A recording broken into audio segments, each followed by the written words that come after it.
Hello, friends, and welcome to episode 218 of The Rewind, a podcast dedicated to keeping its listeners on the cutting edge of the MMORPG Pantheon Rise of the Fallen. Draq, there are going to be so many more people listening to these first 30 seconds of the show. We better not waste it by thanking the viewers like we always do. Haha, just kidding! Even the biggest show of the year won't stop us from thanking all of you, the listener. We always appreciate you making us a part of your week. And anyone new, if you like what you hear today, we'd love for you to join us for the ride to the release of 1.0. Second, a little bit of the business. We could absolutely use your help producing the show through joining our Patreon or becoming a YouTube member. Every dollar goes to our subscription costs and hardware upgrades to keep us up and running. We realize that this is an expensive time of the year, and if you're not in a place to donate monetarily, please consider clicking the like and subscribe. We would love for this episode to be seen by as many people as possible to spread the word of a game we would like to call our forever home. Lastly, today we welcome someone who needs no introduction. In fact, his mere existence is a solid 25 to 30 minutes of the content of this show.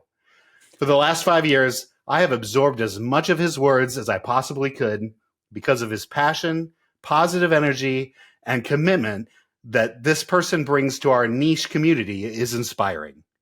I've followed his vision because he has stayed true to the growth of an old school MMO, even when people tell him he hasn't. He follows what games inspire his heart, and I am grateful he wants the best of so many games to culminate within Pantheon. Even if they are extraction games, I try not to hold that against him. Today, we welcome sweet Papa Joppa to answer some questions of our long-standing members, try not to get headaches from Joppaception, and a top 5 we promised our listeners last year at this time, Thanksgiving desserts. Now, on with the show!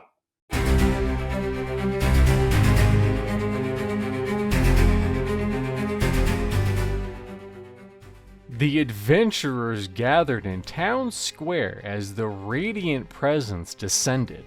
Light rippled outward, and Joppa appeared. No longer mere creator, but a being of overwhelming power and origin. Anton Dubiditis Darkmere Shaman Glyphkeeper dropped to one knee. A being older than Terminus itself. Joppa's voice echoed with quiet strength. I shaped the foundations of this realm. I breathe life into the mountains, oceans, and every challenge you face. Churudu Gnome Summoner whispered, So he crafted the very rules that we live by? Kalorog Dwarf Paladin nodded. A force beyond understanding. Eliv Halfling Rogue smirked. He's definitely made plenty of places to sneak around. Ziplock's Darkmere Rogue folded his arms, and secrets I haven't even uncovered yet. Annoying Llama Human Monk grinned. If he designed the trials, I'll rise to meet them. Screech Scarbard strummed softly. A presence that shapes destiny itself. Archbishop's Dwarf Paladin bowed deeply. We stand in awe of the ones who set our path into motion. Dwimble Gnome Rogue whispered. I bet he sees every trick we try to pull. Joppa lifted his hand, the air trembling. Terminus grows through you. Your choices breathe life into what I began. Now go. Continue the story I set in motion. The adventurers felt a power surge through them. They had received guidance, not from a ruler or sage, but from the very force that shaped their world.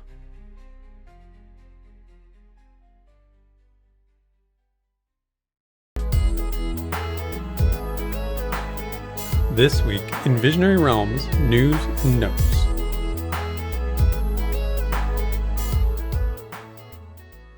All right, Downloads, VR news and notes. The biggest news of the week is, of course, we have Joppa on the stream. Wow, wow, wow, wow, wow, wow. Don't worry, Joppa, you don't need to push any buttons or anything like that. Oh, good. Okay, good. Yes, we have an agenda today. We are talking some wizards. We're talking some Wildbloods, all the W's today. If we were on Sesame Street, today's episode would be sponsored by the letter W. All right. I'm excited for that. Well, let's start with my favorite topic, because if you didn't know, Joppa and listener, I am a wizard main. I've always been a wizard main. 8 years of wizard main. So let's get into some wizard questions. First of all, loved the wizard update. We've gotten a chance to play. Love the wizard update. It's all good, but I do have some questions. I love the utility of the wizard. That's one of my favorite parts. Said no one ever. Listen, I could be the only one. But I like a little wizard utility.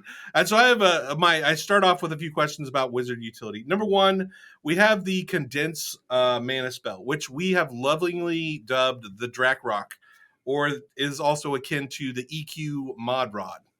And are there any plans to update that spell? Because it kind of, you get it at like level 8, and then and once you get to like 15 to 20, it really peters out and no longer becomes useful.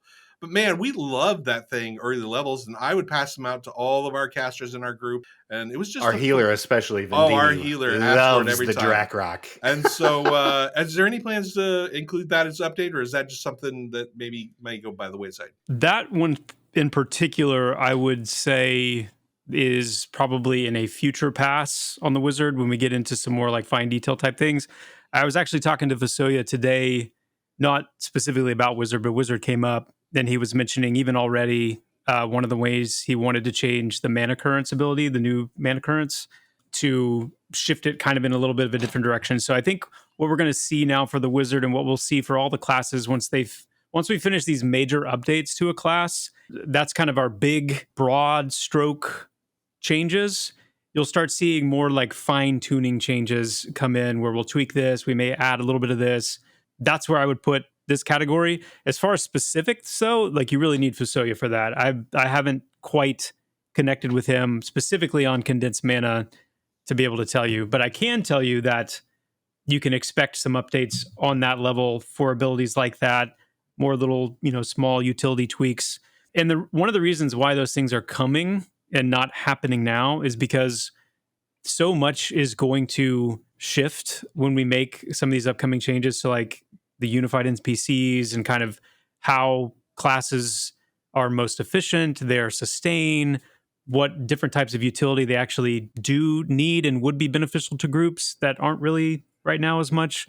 So we're going to have a much better kind of like test play bed to make some of those decisions related specifically to utility for classes that have these kind of niche off utility things like the wizard.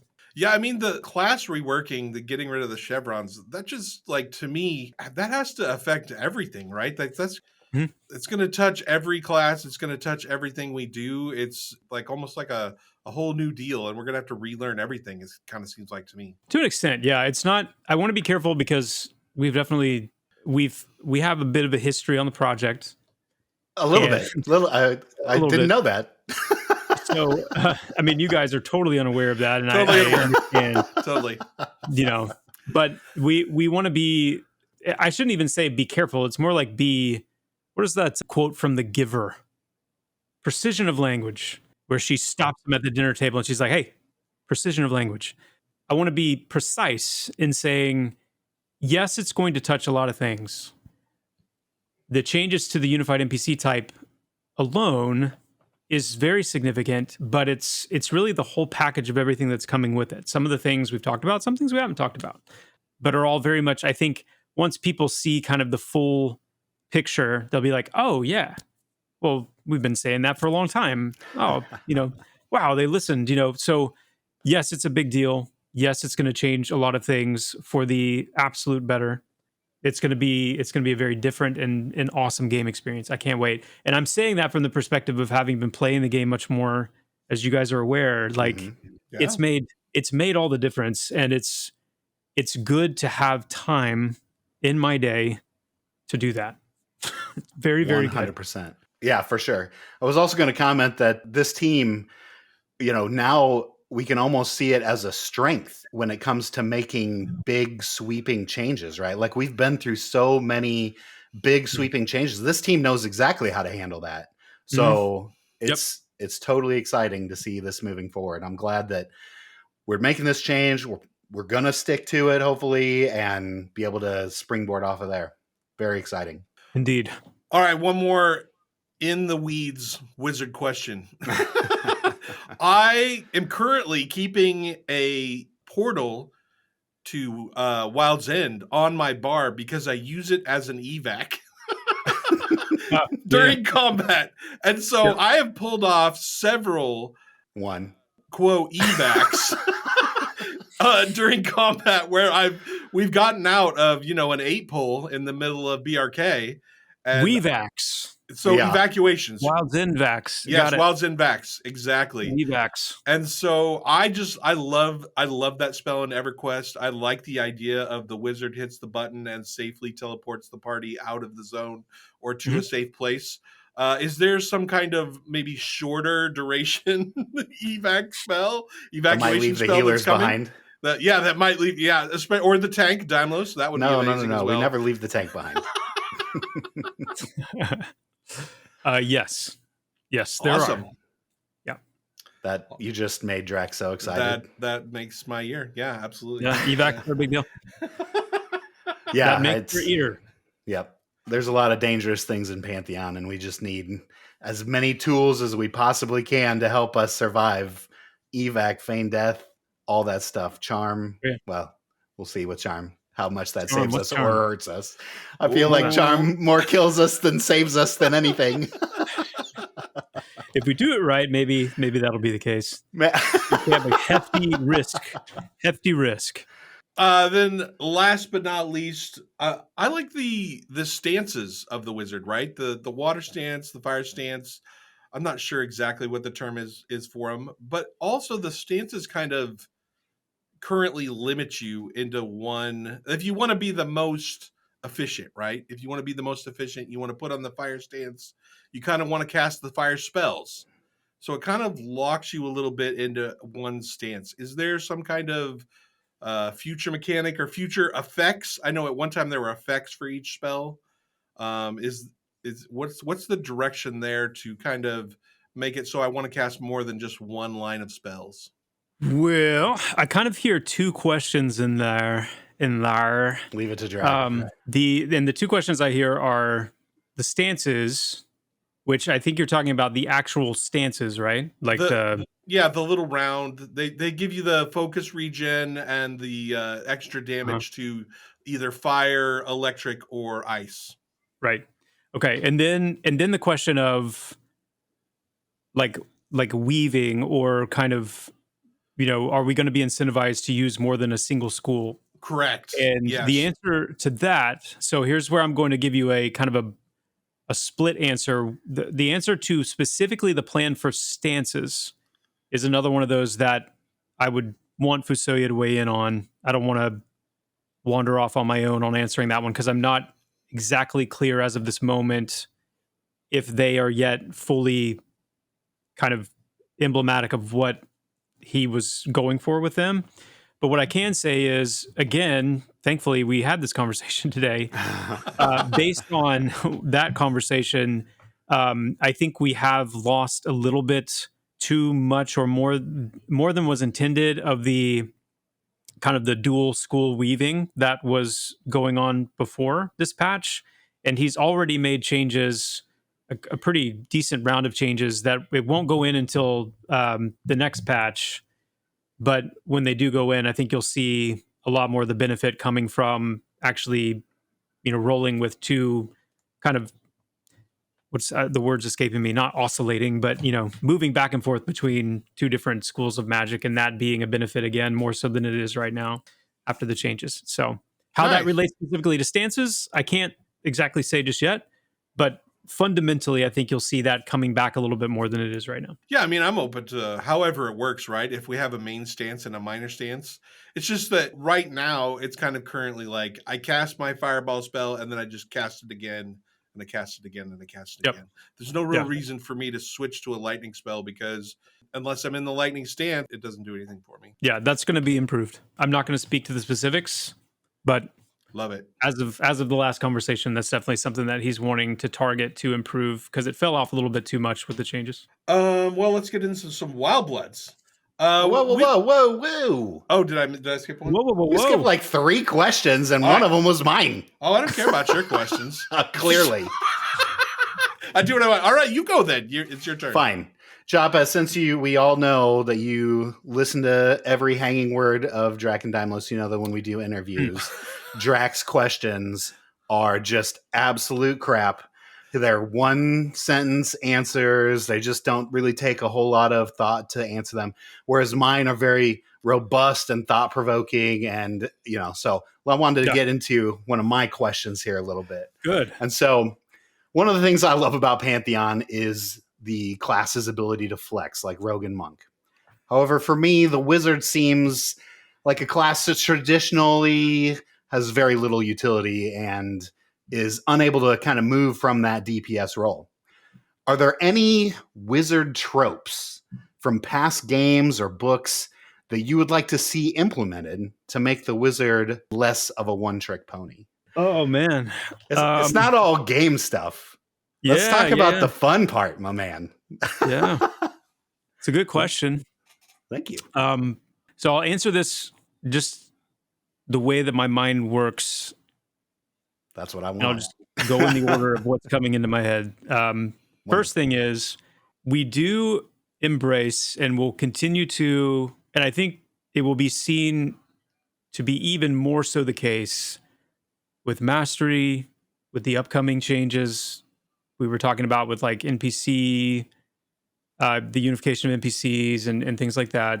We are embracing the idea that while there is some measure of shared kind of equilibrium between tank roles and healer roles, and we want the tanks to have relative parity, we want the healers to have relative parity, even though we're okay for certain fortes and definitely play styles and various things, different strengths and weaknesses to be present. But for example, one of the really big, potentially contentious topics around Pantheon is the idea of soloing, and like how much soloing is too much before you start to kind of chip away at like the foundation of what is a group-centric game and things like that. And one of the places where we are embracing non-parity is in the idea that some classes are going to be better at soloing than others. We're not going to be trying to make sure that every class is capable of doing the same kinds of things in the world when it comes to their solo prowess and whatnot. And we love that. Yeah, I think it's important. And each class needs to find its way, right? Like that was the beauty of EverQuest, is that everyone kind of learned how to fend for themselves. It may have taken a couple deaths, but eventually we got there. So we'll do the same thing in Pantheon. It ain't no big deal. It's just going to take a little time. Don't worry, those solo warriors are out there. Yeah, well, Warrior is a great example because that's the one we use internally, as we discussed, where it's like, you have your opposite ends of the spectrum. Warrior would certainly land on more of the less solo friendly side of the spectrum, for sure. Even though they themselves too will have Tantor's Tusk and EQ. You'll have lots of ways in Pantheon, I'm sure, for warriors to kind of figure out a path for themselves. But I say that as an example to say, with flexing, I tend to view it in a similar lens where I am very okay with certain classes having a more defined and effective form of flexing, and even the opposite end of that spectrum being not only a less defined and effective form of flexing, but even potentially not having flexing capabilities or having them being very subtle. So as it relates to flex in particular, I don't know that I'm interested in wizards necessarily being able to flex into something outside of their main DPS role. It's a tough one. Because for one, it's a tough one, and we have to be careful forcing it that we don't end up stomping on some other things. It's actually, if there were more information out about Summoner right now, it would be an interesting kind of like comparison to look at, because of with the upcoming Summoner changes and the updates to the class, I think you're going to see a lot more flexing capability from Summoners because their pets really are meant to kind of step up and stand out kind of at the forefront of the class's repertoire much more so than they do now. and they have this beautifully built-in category with their different pets to kind of, step into an off-tanking flex, step into a potentially CC disruption flex, and a support utility flex with the Undyne and whatnot. So the Summoner might end up being a very strong flexing class, whereas the Wizard might end up staying pretty one-dimensional in their just bring in the boom. As far as the tropes, one thing I do want to see more with Wizards, and this is only one thing, but it is a thing, their teleportation and their translocation and their manipulation of like positioning is something that I really, really am captivated by with them. And it sucks. It's one of the things that sucks currently because our ground targeting and like portal, for example, like that blue, portal like spell's shortest rough. one, it's terrible to use. It feels awful to use. And so it doesn't get used. It also doesn't have any tertiary benefits. So it's not like stripping you of movement pairing effects. It's not, doing anything utility wise. And so it just ends up not getting used. Whereas I would love for the for the Wizards to be the most mobile, long and short distance casters. And I could see that being a really interesting trope or kind of gimmick of the class where they have a lot of movement and mobility options. They have a lot of kind of self-care and utility options that can flow from their movement, especially when you bring mastery into play and you kind of look at some of these additional layers you can unlock potentially if you want to really lean into that side of the Wizard. I think you'll see that as definitely a recurring theme for them and something we'll build out more than we have now. Yeah. We're talking about like in combat, right? Like they don't get their own wizard or anything like that, right? No, not movement speed, more like relocation and translocation type things. So things like long distance teleports, all that stuff, but then also short distance blinks, like having those just feel better, work better, being able even to locate other players in macro and micro distance kind of ways. Like that's really we cannot give that power to Draq. He's gonna ruin it. This is He's amazing. gonna ruin that. I'm gonna portal Daimlos right off a cliff. It's gonna be fantastic. While we're streaming, I am always jumping around. I am like the nervous time bomb, and I can just see if you gave me a little portal spells that I could just do all the time, because the current portal spell is on a pretty lengthy timer. But if I had something that I could just zip around, oh, dude, I'd be doing that all the time. It would be so much fun. Yep. Yeah. It won't be spammable. It won't be spammable. I'll say that one. But Good. Yeah. All right, Daimlos, are you satisfied? Can I move on now? Yeah, feel free to move on. Thank you. Glad to have. I don't have any Wildblood questions. So. We were curious of how long it took to complete the new Wildbloods area. I don't think it's not a zone. It's kind of like a point of interest. Maybe? Point of interest. How long did it take to create from start to finish? So I would say it's right at like 2 months and a week. Wow. Oh, wow. I mean, that's pretty quick. It's one of those things that you kind of want to say, wow, that's quick, and then you think about it and you're like, that's kind of a long time when you think of like the scope of the game. But what's really important is, and I think this will become clear once Body Dakara comes out and you start to see more examples and understand where like 2 months of effort on something like Wildbloods is only 2 weeks of effort, say, for this particular person who then moves on to the next thing. And then like a month of effort for this artist who then after that is already moved on to the next thing. So it's like 2 months and a week of overall effort, but that doesn't reflect what every single person is doing for a full 2 months or 2 months and whatever. One piece has to be done first, then the next piece. Then right. Yeah. And it's always about that cascading effort. And I know a lot of people will bring things up like, well, why are you guys doing mounts when this? Why are you guys working on this when that? And it's always about, number one, you're not always dealing with a shared resource situation. It's not always like the person building the mount system is the person like that is building the classes, or because that's not the case. And rarely do you have this kind of shared resource unless you're talking about, especially historically, our programming team has grown recently and is now, I mean, it's pretty incredible, like what we're able to get done on the programming side. But historically, we have had some shared resource bottlenecks, some pretty major ones, but that's really not the case anymore. And I think you're going to see more and more the fruits of that just every new thing that comes out. And Wildbloods, also, what's funny about the Wildbloods is that it's a lot deeper and fuller of a piece of content than I think people realize. I think people still have only really scratched the surface of that area. I don't want to go down a bunch of rabbit trails, but part of the reason for that is because of how hard, how ridiculously hard the Wildbloods POI is for, I would say, our average players and our above average players even, much less our mid-core and our casual players. That's part of the reason why I mentioned we were having a challenge-oriented, design team conversation where we're taking a lot of this feedback and we're really kind of coming to final terms with like, okay, like what does the challenge level of our POIs need to look like, and is it what we want when you put out a new piece of content and most people just explode when they enter? It's like maybe that's not really what we're intending. And so anyway, it's been really good, but most people haven't even scratched the surface of what all's there. It's a really, really big slice of content. We're only at the door. Like we're just we just crossed the water and we're sitting on the shore. Like that's all we've gotten. Yeah. And we're a static group that's been playing together for 2 years. Yeah. And man, any little screw up of any kind and you're just dead. You're done. You're toast. Yeah, like you miss one interrupt, they get an earthquake off is resisted or something like that, and your whole group's just toast. Or the healer gets stunned, and it's just. I mean, it's so good.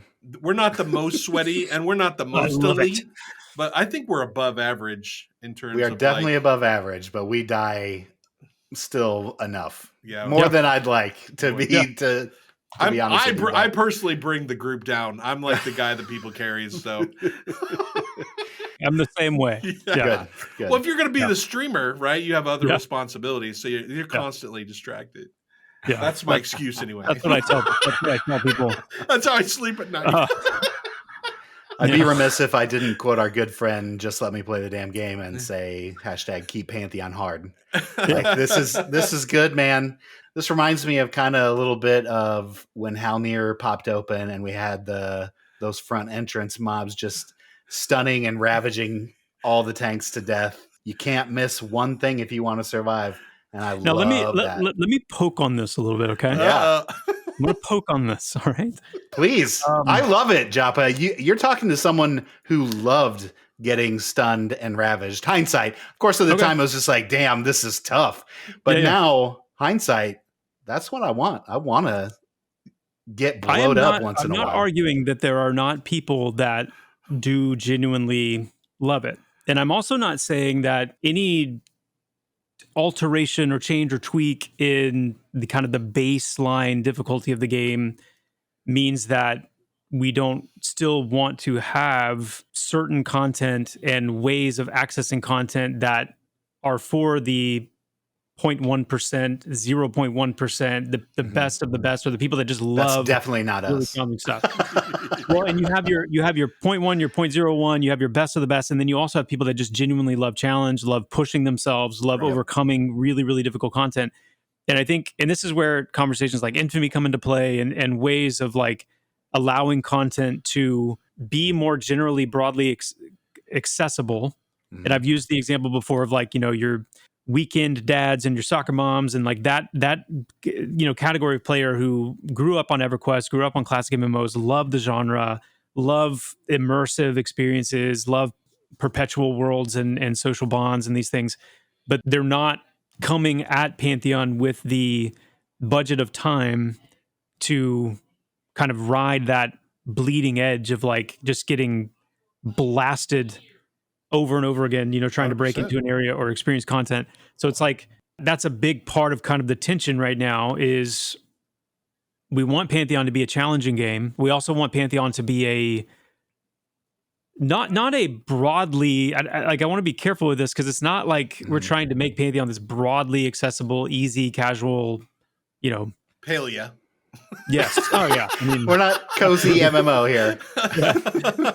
It's not that, but it's like, it is, EverQuest has always been my true north. It's been my North Star when I really think about that game. And I think about my times in everything from like Blackburrow and Crushbone up to Unrest and Kazakh and Guck and Sol B, all these places. on the whole, I feel like what we've achieved in Pantheon is broadly more punishing and more resilient to access than what we experienced in EQ. And a lot of that is an issue with the solo and the Chevron NPCs, because it's like, unless you're in a full group or you are a well-oiled, group, been playing for hundreds, thousands of hours, like, you're just going to get mowed down. You're not going to be very successful. And the question really comes down to, like, is that what we want to see?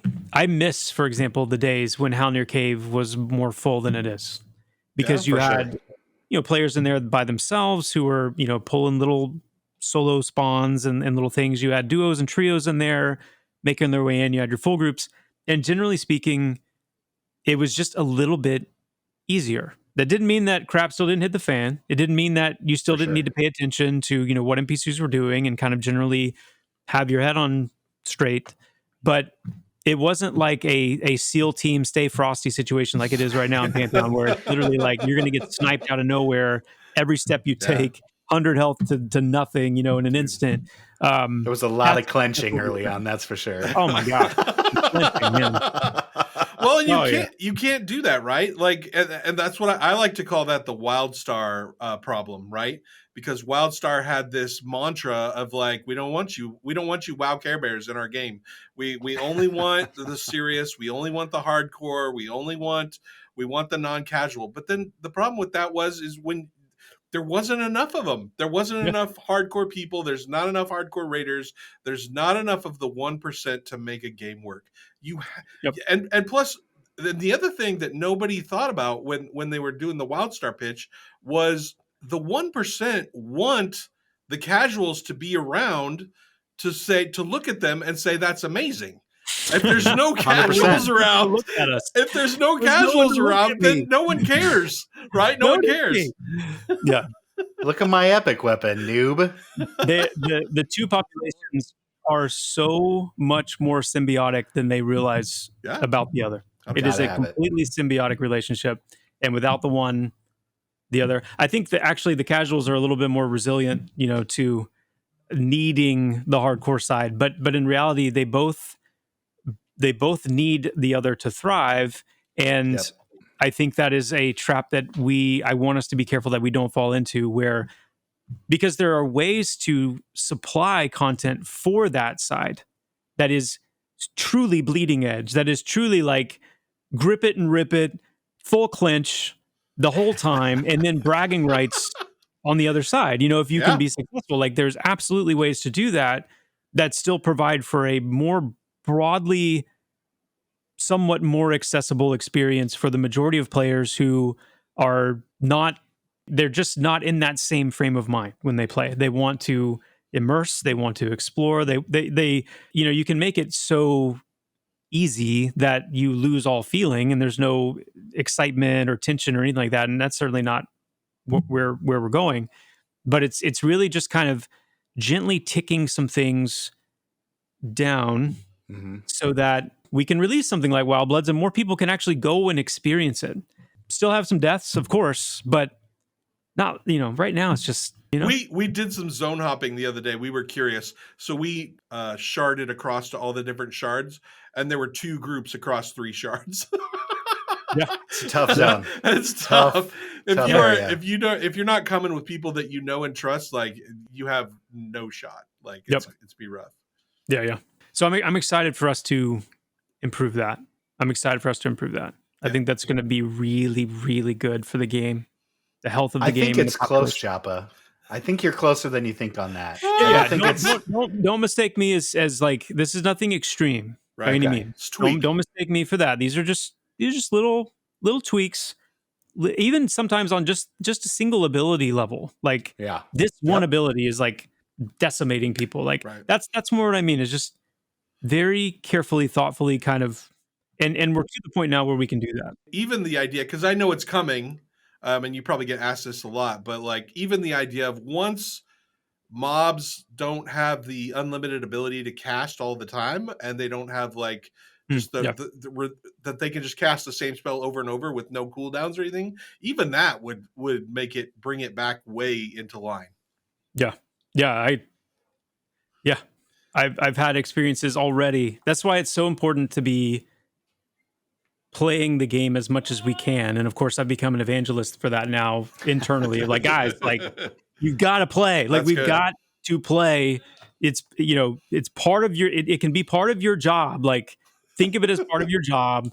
Set some time aside, get in and play. Because I've had experiences like that where I'm like, it's so frustrating that this thing doesn't ever run out of mana. Yeah. Like, it should. Because if it did, then that would completely change the kind of strategy that I can use to face this thing. I also just, I know that some people are going to hear this and clutch their pearls and scream, but I am someone that enjoys solo play. I like soloing in MMOs. I'm not someone that is only soloer. I also really enjoy grouping. I love the magic, especially in Pantheon, of what groups are and how they feel and how they work. And I really enjoy it. But I'm somebody that needs to know that I can not group and go off and do something that I feel like is meaningful to my character's experience, and I don't have to group. And again, I go back to EQ as the North Star of like, that was absolutely my experience in EQ. Yep. The classes I played the most are the Necromancer, the Cleric, the Monk, and the Shaman. Those are the 4 classes that I spent the most time on. And the Cleric was one extreme, extremely group heavy, until I came back later and was like, oh, wow, they actually can do really well against undead. You can actually solo as a Cleric. So I enjoyed this amazing experience of like intense group play, really, really fun and rewarding group play experiences where I was very integral to the success. And, I can go into Lower Guck and actually like push ahead and see how far I can get down here by myself. I love that. Not possible right now in Pantheon. Exactly. Pretty rough. Like some classes can. Necros maybe really good, really skilled necros with really good gear. Summoners can. Maybe Shaman can. Shamans seem to do okay. Yeah, they're pretty good soloers. I want to see a solo player pulling little, single Wildbloods somewhere off on the side. Like, they're certainly not going into the core, but it's like they can at least play and experience the content a little bit. Like, anyway. Because you never know. Like sometimes I'm like, I've got like a sick kid or whatever, and maybe I got 2 hours to group, but maybe I don't. So I can't. I don't want to commit to a group and then be 15 minutes in, be like, oh, I gotta go, my kid. Right. Exactly. I don't want to be that guy, and so, but I want to hop on, right? And so I want to do something. Yep. It doesn't have to be fantastic, but it's got to be something. Yep. And so, you want to have that experience because you don't want to. The trap is that you log in and you have to group. That's also a bad feeling. Yeah. So we don't want either of those things. Yep. All right, we got to push forward. You guys are both talkers, and it's gonna be a problem. Sorry, I'm not. All right, water. The water looks amazing. Water. Like, it looks amazing. I can't believe how good it looks. I can't believe the swimming. It feels good. Well done, Unity. Yeah, it feels great. Yeah, they did a great job with the Unity 6 water is ridiculous. Yeah, and I'm just blown away by it. I was like, because you were talking about on the stream, you're like, it looks amazing, it feels amazing.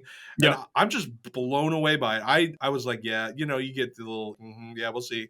But no, it looks great, and it feels great when I dive into the water and I'm swimming around. Like, it just feels really good. Like, I'm there.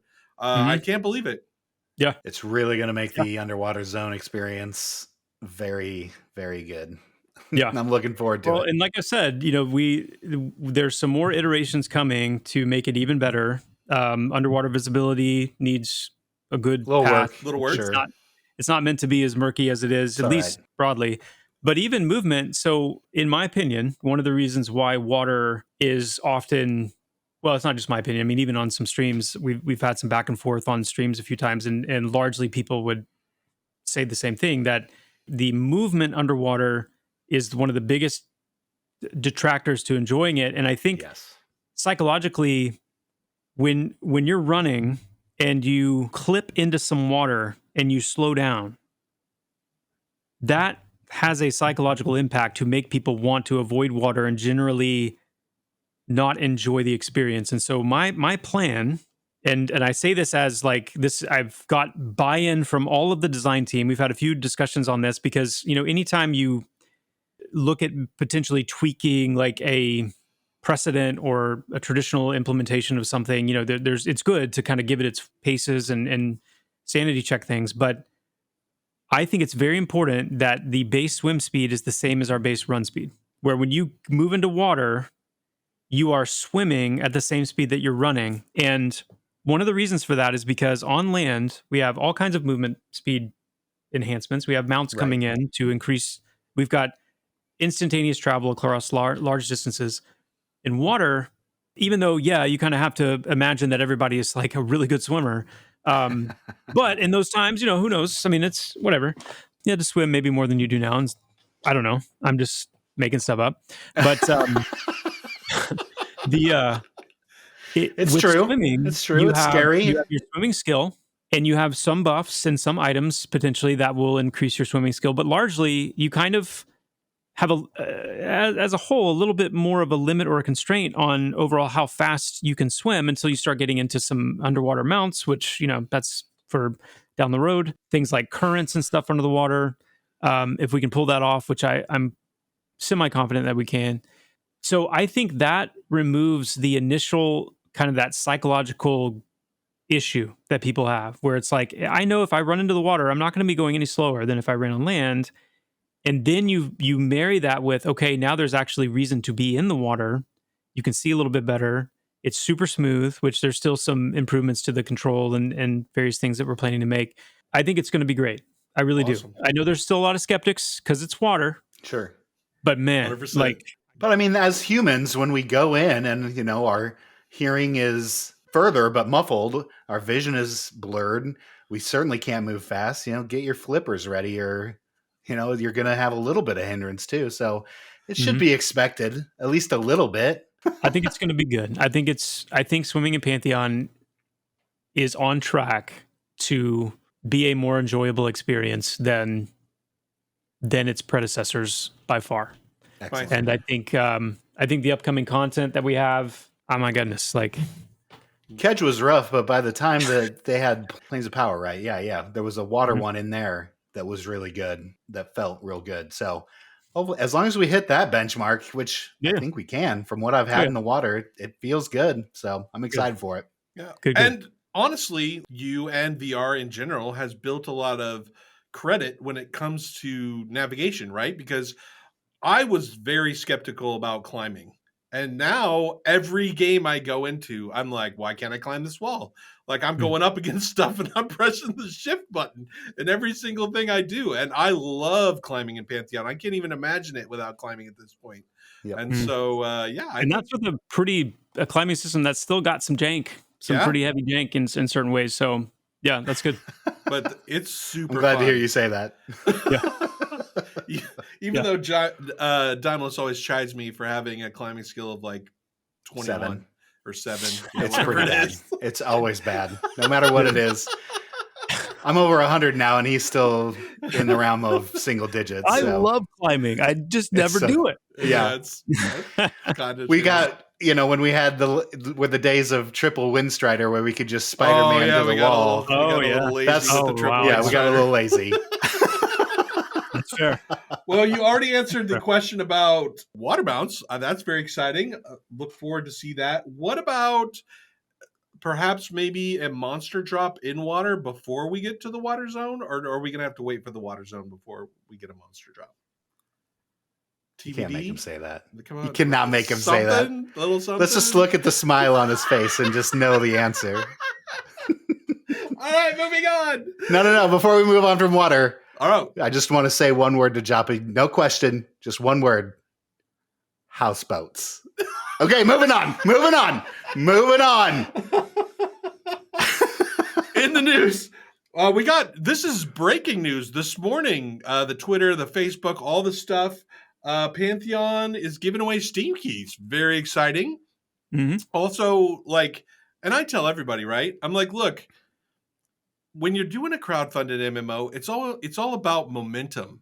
And so, you know, we tend to, our crowd is definitely the old school crowd, a lot of VIPs, a lot of older people, so they don't need the Sorry newsletter. for being so cranky all the time. Yeah, we're a little cranky over here in our crowd. But I always tell everybody, look, it's all about momentum. And even though we as connected people don't need the newsletter because we're probably finding out the news before it hits the newsletter, if if VR gets the signups for the newsletter that's bigger, then they could use that to make the game better. They can take it to other things and say, hey, look at all these people that are signed up for the newsletter. And so if you're not signed up for the newsletter, go click on the newsletter. Even if you don't need a new version of another Steam copy of Pantheon, because I have like 3. But but it doesn't matter. Sign up. It helps VR. It helps Pantheon if we all go support this thing. So sign up for the newsletter. Joppa, you have anything to add to that? I just yes, do it. Do it. Sign up. Make it so. Make it Yes. so. Make it so. Number 1. That gets us into some community questions. You know what? Sacred stopped by our stream last night. Yeah. How The crazy blast- is that? Blast from the past. He just dropped. All of a sudden, he just appears. And Dude. It's been well over a year since we've seen that name in our chat. I love And it was- Sacred. yeah, Yep. he's a great guy. I don't know if you know, but so that was my original introduction to Pantheon. Was I joined Sacred's guild back in the day. So that was super fun. I will Anyway, say, I just gotta say this. oh yeah, I've met a lot of people doing this for the length of time I've done it. Met a lot of people. And Sacred is, I would say, probably easily in the top 5 of the people that I am most thankful to have met and know through doing this across all spectrums, across all social standing, across all levels of contribution. Like wow. that is how significant that connect is, that friendship is. I don't get to talk to him as much as I used to, but Sure. He's he's a great guy. somebody that I'm really glad to have met. Yeah, That's awesome. great guy. You got to That's be high careful praise. around us though, because when you say top 5, we immediately start making you rank it. Okay, like. Well, Anyway, he posted. We told the chat last night to give us any questions that they might want to ask you, and Sacred popped out with, ask Joppa what the most fun bug you saw in game was that players didn't understand was a bug. oh wow.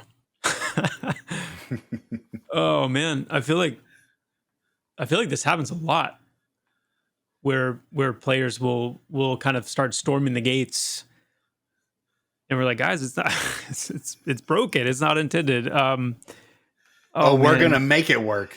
Yeah. Oh man, I need to think. Let me think. Let's go We to can some other come ones. back Let me to think about that kind of subconsciously a little bit, because I think there's a juicy answer in there. I just need to land on it. Nice. All right. Well, Vendini is our resident druid, and Shaman. /shaman. He wants to know about the imbue trait line for buffs for druid, and he thinks that maybe the buffs outside of Spirit of the Wolf are a bit underwhelming, and he wants to be kind of in the land of being able to have to choose between buffs that he has. Is the imbue trait line buff still planned for the druid? Yes, they're already in, which he says the druid buffs aside from Sal. So imbue trait, so like the Swift Gill line, the regen line, the wolf line, like these are all traits, the imbue traits. Now, if he's asking if the imbue trait line, where the original idea behind the system where the druid would have to kind of go out and actually like harness these traits so that they could then, and that's how they would learn the spell to then imbue. I don't know if we're going to end up going that route or not. I don't think so. Just on a resource kind of consideration level and just time and whatnot. But yeah, I mean the traits that druids can imbue are still planned to be the mechanism for their buffing. How potent they are, that's all part of just the general tune and balance. And then the scope of them too is something that, you can expect to see that expand. But would you say overall that shaman are more buff oriented than druids? yeah, and I would say too much so. I would say shaman have a little bit of a sharpening pass. As healers, They've been around the longest. they've been around the longest. They've had the most iteration. They were kind of my initial and longest standing test bed for class development and implementation of various things. And yeah, they over time, I think, would say have accrued too broad of a kit and are too. I want to be careful because, again, this is one of those examples where it's like some of the things that shamans can do are based on a broken mechanic or based on the fact that, for example, like their nukes don't have shared cooldowns right now. And so they're very potent in the damage they can put out as main healers. The difference between, and we always go back to this again, I'll say it again, like EQ is that true north in so many cases where the shaman and the druid and EQ were incredibly versatile in their offensive repertoire and what they could do offensively. And the reason for that is because they were crappy healers in the classic era. Now that improved 100%. And that changed, and eventually they got, to kind of be on par and there was more parity with the cleric, but it was because they could not heal like a cleric could heal. They didn't have resurrection. They didn't have all of this healer role utility and presence. They had these other things. And what's happened with like the shaman in Pantheon is that they have this insanely robust healing kit because it's designed to be a main healing kit. And then they have all of this additional kind of EQ era, EQ-esque shaman stuff on top of that, 4 different dots, the slows, the buffs, the dots, slows, various things. So we're going to be careful because, we want to very carefully, thoughtfully with scalpel, kind of adjust some of these things. But yes, I would say right now, shaman are very, very heavy buffers in comparison to something like the druid. And I would say too much so. They need to be pulled back a little bit in their buff and their offensive capability, not totally emaciated, but they need to be brought back a little bit, for sure. Nerf them into the ground. It's fine. No. I love all of the classes too much to ever nerf them into the ground. Like, I really do love the shaman. Yeah, no.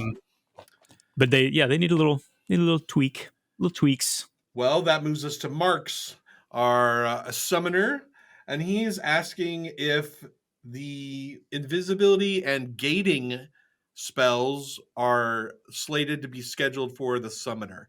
Like, are we going to add, because those are kind of in EverQuest, those were kind of typical, all the casters got those spells. Is that the plan for the summoner, or have they been purposely left out of the summoner kit? Not purposely left out. We do definitely plan to give them both of these spells. I hope it's through with their pets. I was going to say, pet has to cast invisibility on Yes, them. that would be amazing. There's so many ways you could play this out. Sorry, I didn't mean to put things in your head. No, that's true. In fact, if you haven't seen it yet and you're listening to this, go to Discord, go to the summoner section. There are 2 posts that I've started in there. One of them is for a general call to feedback for the class. The other one I just posted before this started, and it's a call for feedback on the pet gear, kind of the pet gear design.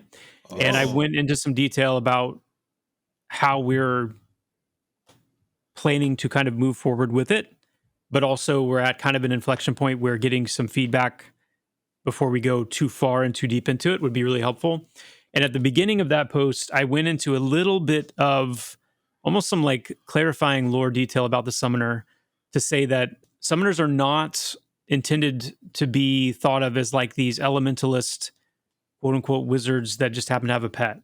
They're fundamentally different, and they're meant to be thought of as arcaneers. That's kind of, when I originally designed this class, the idea of this kind of arcane infused engineering or this arcaneering was really the focal point. They are still casters. They're still able to manipulate mana and energy, either to give form to things, summon things, what we think of as like conjuring, but also to inject mana and mana infusion and mana manipulation into engineering practices to ultimately create archimentals, which are these things, obviously they're pets that they control and empower.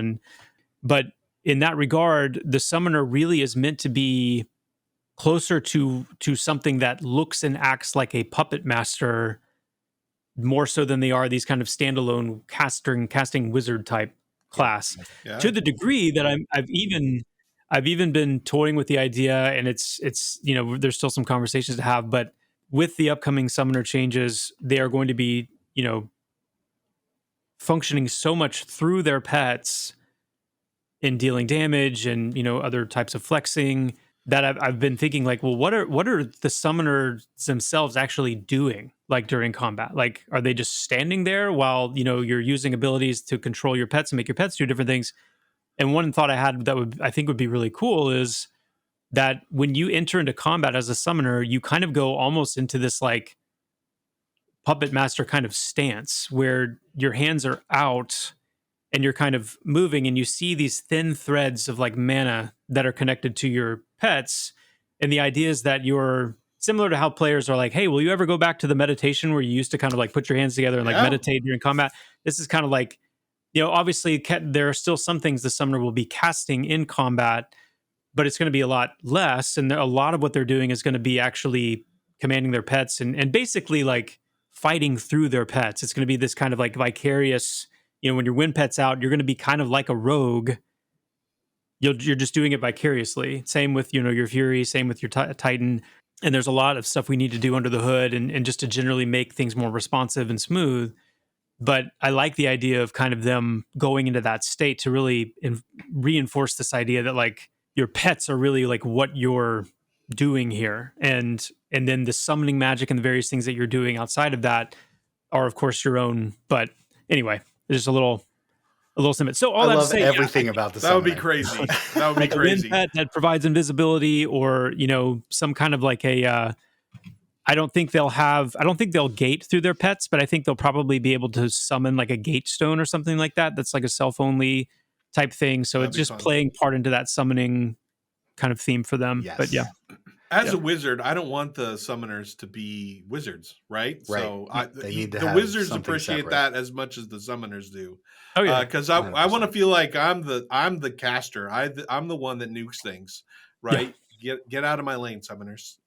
I mean, the Fury might give you a little bit of a run for your money. Whoa! First, wait, Joppa, you and I are gonna have problems here because first you make monks do more DPS than me, and now you want Fury pets to do more DPS than me. I mean, don't think I can handle this. Their pets need to compete. They got to compete.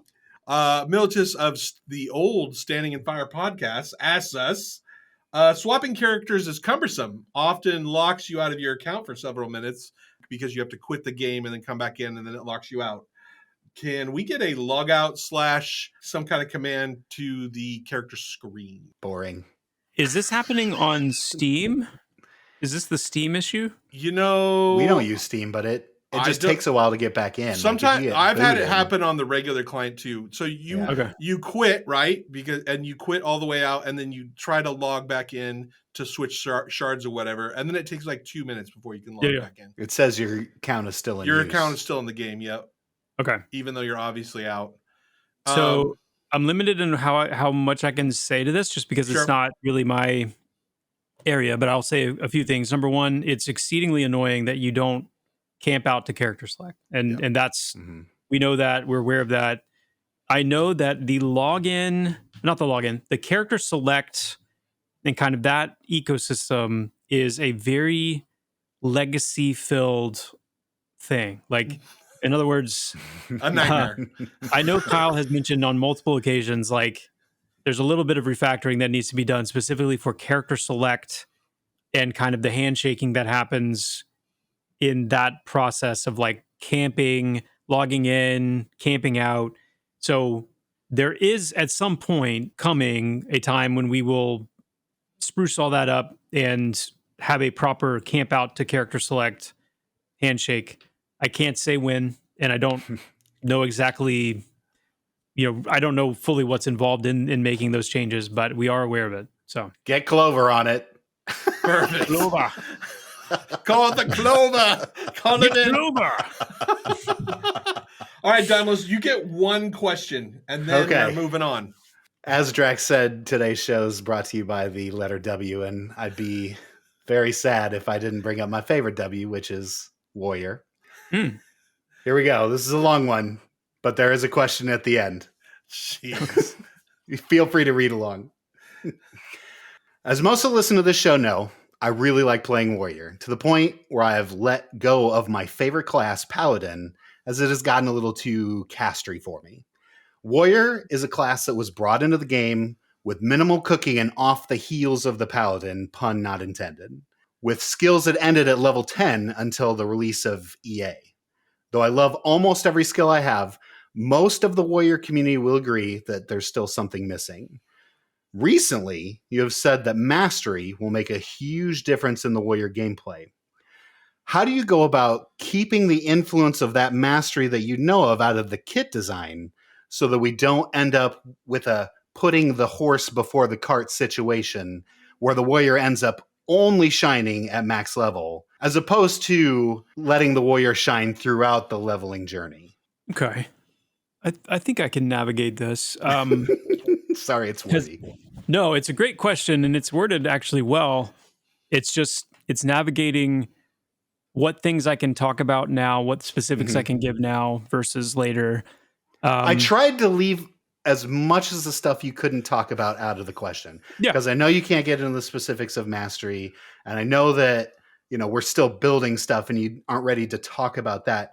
I just am wondering how, with knowing where it's going to get to, like, how do we fill in the rest of it?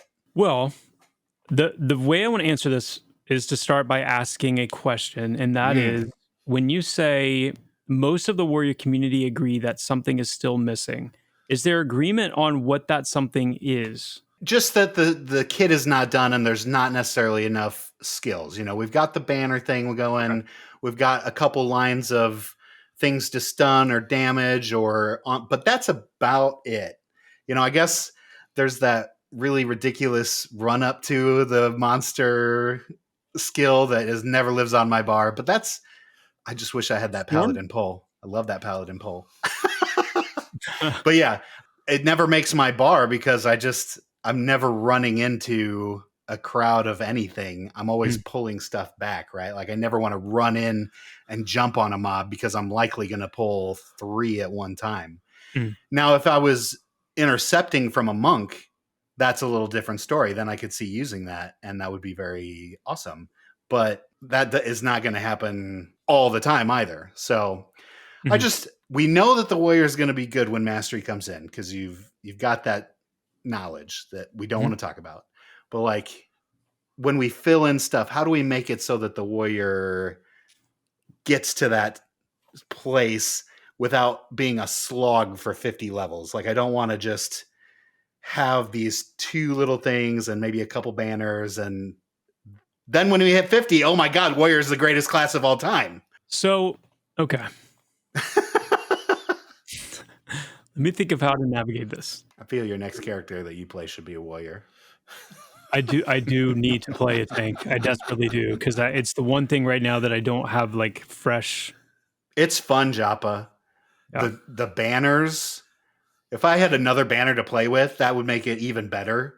But I love the ability to swap between banners. Now, right now, our aggro is a little underwhelming. So I kind of just have to have the solo anger banner out. But if I could have both the anger banner and a group banner out at the same time, and I can play around with both of those at the same time, it's a fun class, Joppa. I really love it. Banner play is going to improve for sure. And it might be one of those things where at first it's kind of like, oh, I don't know. But like, for example, the direction we're going to go with banners is to make them a little more potent, but not as long lasting. Like, they're not going to be as like, you just lay them down and they stay forever, but they're have a little bit more freedom in kind of moving between the banners and when banners are usable, but have them be a little bit more of a shorter duration. And also finding, because we eventually have Bard coming into play. We have some rework to do with like other utility and buff type things. And one of the things that can currently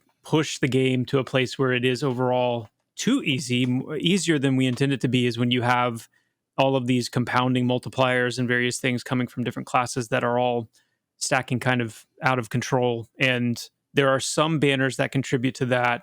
And so I think again, try and it's so hard to navigate some of these things because you end up giving half explanations and people are like, I don't know if I like the way that sounds, but it's like, it's not the full picture just yet. But yeah, I think we want to focus on making sure that the banner gameplay feels like a more active, consistent part of the warrior process, and that you have more decisions that you can make with banners, and a little bit of a broader like types of coverage that are a little bit more specific, but are also a little bit more potent when they're used in those cases.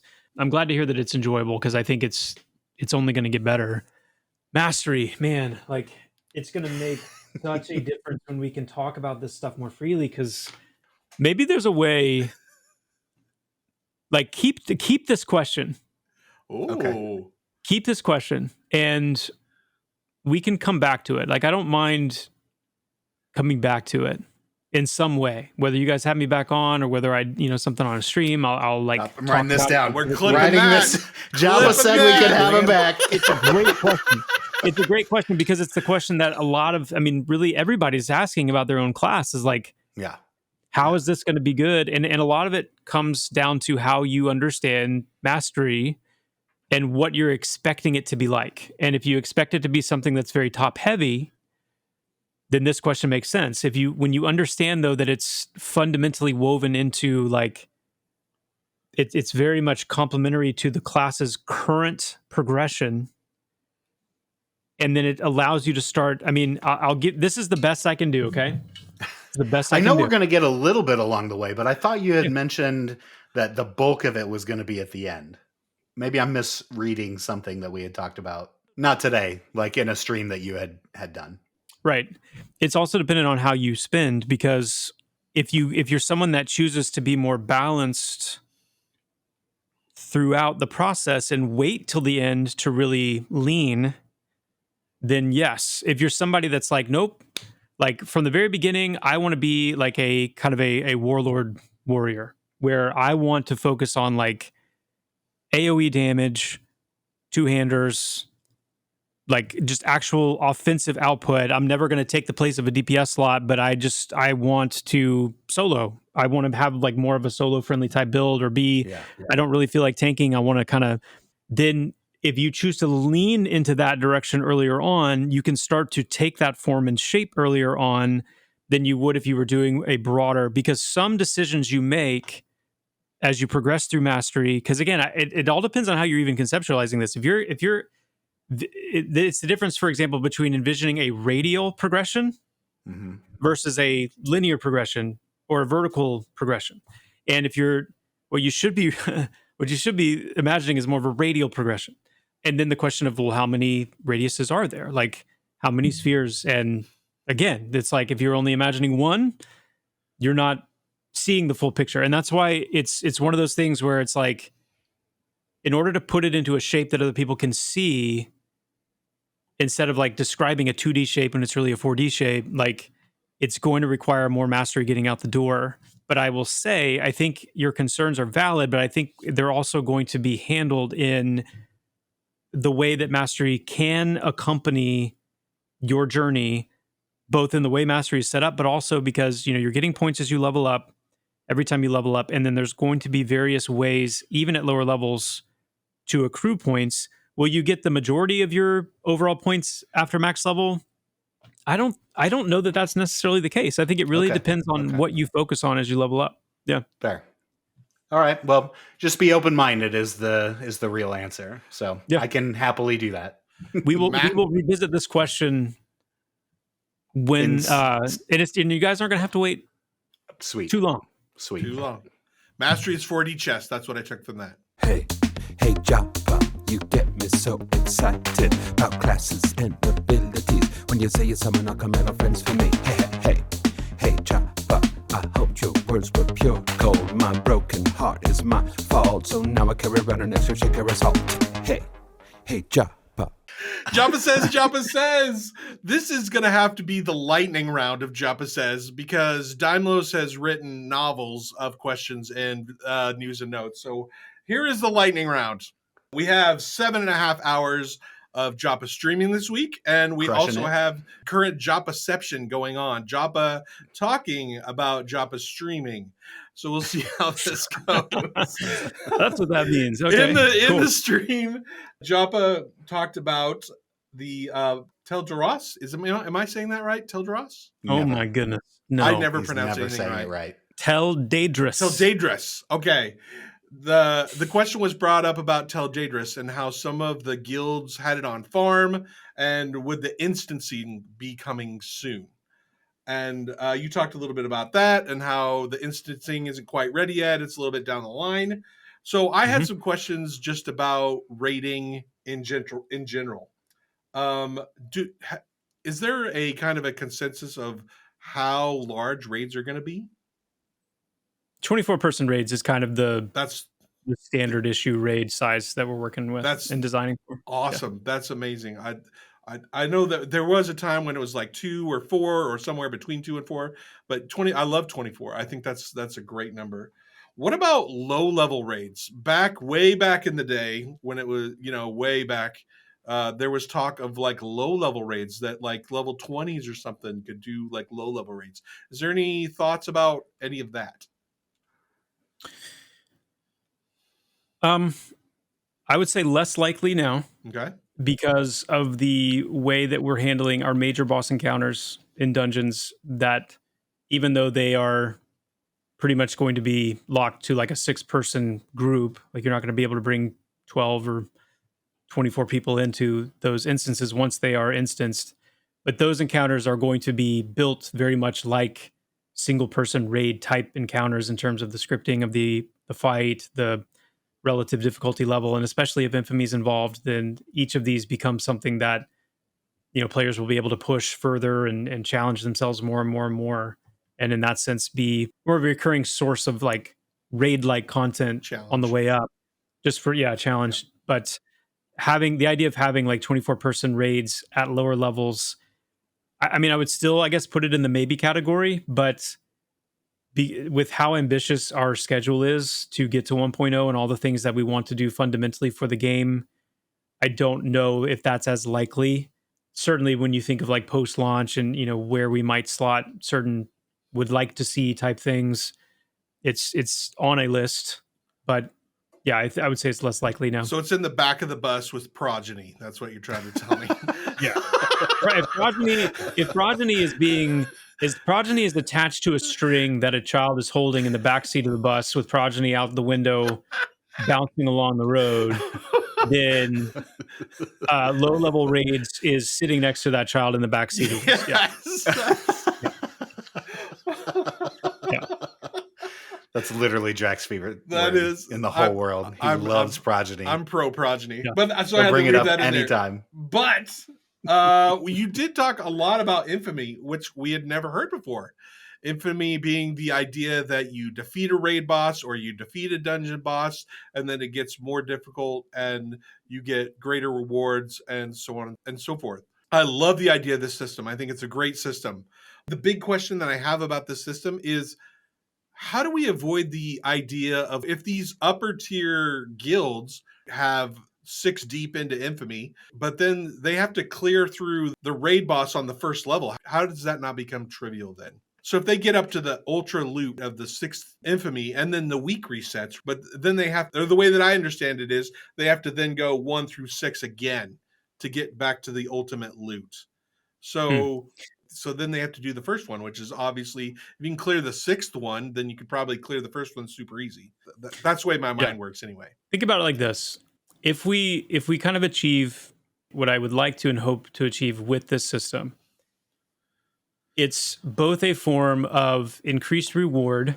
So if you simplify it to say, let's say just for purpose of conversation that there's 6 tiers of infamy. Okay. And every time you kill a boss, imagine it kind of represented by a meter with like a flame, kind of a flickering flame at the bottom. The meter's empty the first time you kill it once and you see a little bit of that flickering flame, but it hasn't made it up to tier 1 yet. Like you have to kill the boss enough where you actually gain enough infamy where it hits that mark. Boom, you hit tier 1. Now every time you engage the target, you're engaging a tier 1 infamy version of this encounter, this boss. And with each tier comes increased reward, but also the opportunity potentially for other types of rewards, if you will, that many of which I think guilds will largely be very interested in. For example, we could do something where if you are able to reach tier 3 infamy, you unlock the ability to, after a reset, choose what level of infamy you want that boss to be when you first engage it, kind of thing. But you have to actually work your way up and earn that level of infamy kill to unlock the ability to do that. So that way you can set it harder in that reset. And there's other types of things that we can do as kind of these secondary parts of the reward structure. And, I want to be careful because I don't want to gamify it too much. But at the same time, like, it's this balance of, I don't want the statement respecting people's time to just be this kind of catchphrase that you say and it really doesn't mean anything. Like, what does that actually mean?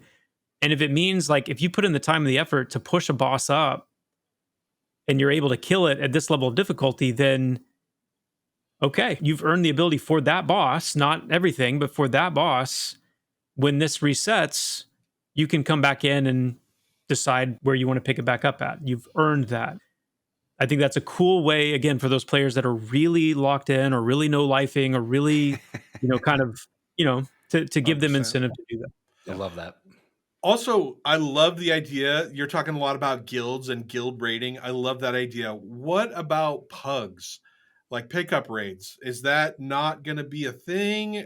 How does Infamy and pickup groups work in your mind? Well, Infamy is really designed to actually make it more likely that pickup raids could be successful. So if you think of Tel Daedrus right now as mid-tier Infamy or tier 2 Infamy or something like that, as she is right now, and then you think of tier 1 or no Infamy being maybe 0 Infamy, is she's got 2 less phases, but she doesn't drop, her current kind of like legendary grade items.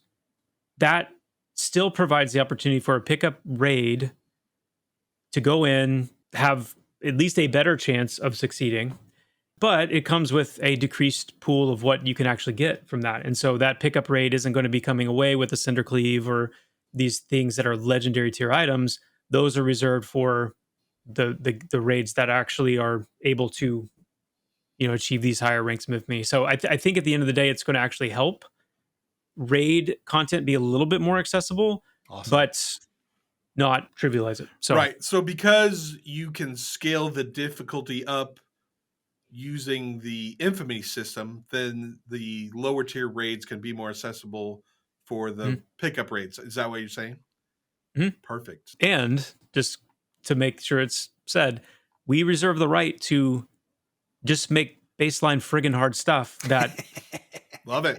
Even at no Infamy, it's like you don't have a chance. If you're not in the best of the best. Hold on to your butts. Yeah. So this does not preclude in any way like us to break these rules whenever we want to. So yeah, very cool. We wanted to touch just a little bit on you coming back to streaming. We were so excited that you came back to streaming. It seems like mostly for our show. Mostly for our show. Yeah. I get it. I get it. But it seems like you've really hit your stride. It seems like you're really enjoying yourself. Is there just how it's always should have been? Yeah, describe how it's been coming back to streaming and what you enjoy most about streaming. It's been great. I have found my stride. I would agree. I enjoy content creation. It's really fun. It's a very cool thing to be able to develop the game and also play the game genuinely. And I think it's a recipe that people have started to enjoy. I think we had a few growing pains at the beginning of this dev doesn't play his own game and doesn't know what he's doing and all this stuff. And, you kind of have to, when you go into streaming or anything like that, there's this certain amount of like vulnerability and people are going to say mean things and they're going to have takes that, or whatever. And you either take that on as water weight or, your boat taking on water, or you just, Co-Carnage said something, I'm not going to remember what it is right now. I remember the sense of it, but it was really helpful just in terms of like, the decision that you make whenever anyone says something negative, you have an opportunity to make a decision in that moment of how you will take it. And that really determines ultimately the course of your direction. And it's been a really good exercise, I think, in bolstering the community, just showing that Pantheon is a fun game that can be enjoyed genuinely. From my own personal perspective as a player, I found, honestly, it's been interesting because when I came back, I was really strong against, like, I don't want to answer a bunch of questions.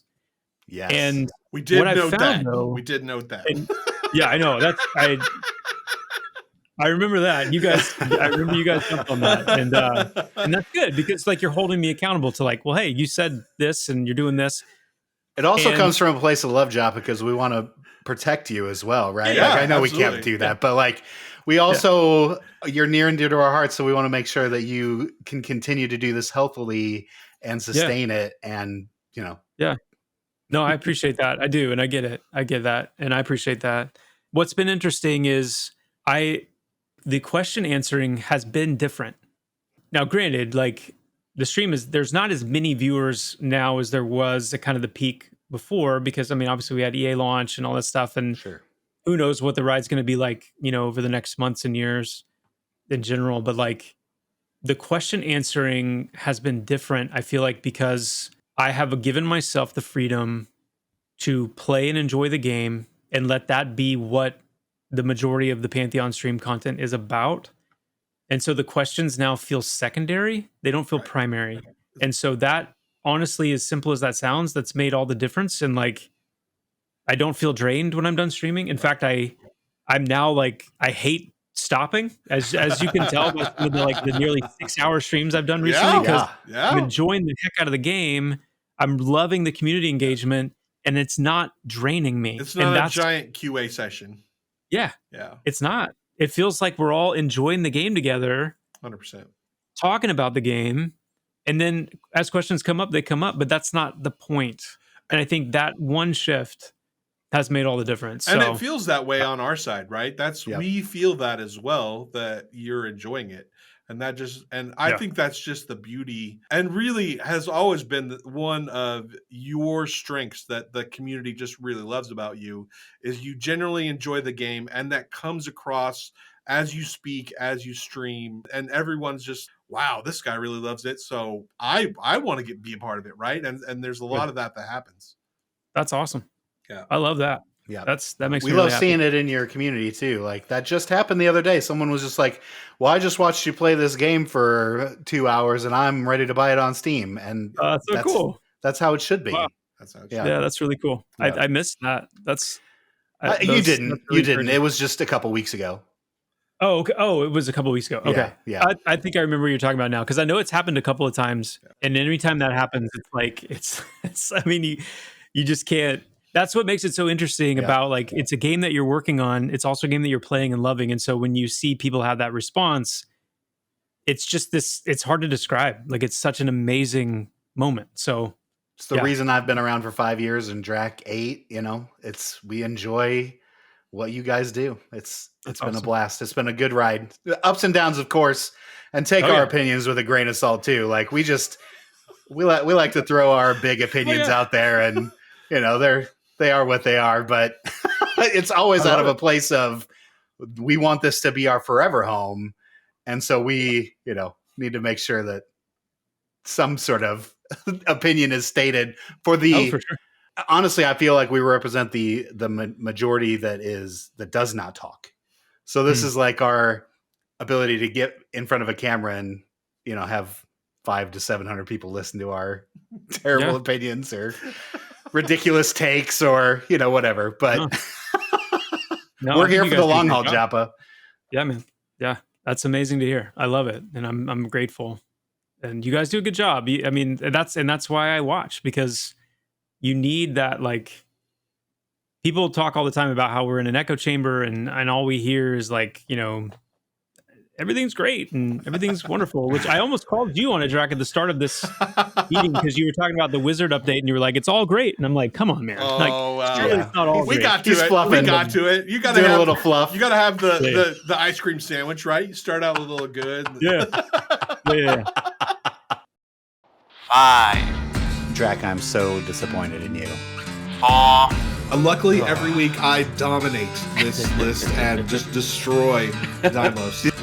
I thought you would just tuck your head between, No your butt way! cheeks. No, my list is And amazing. It's not at all.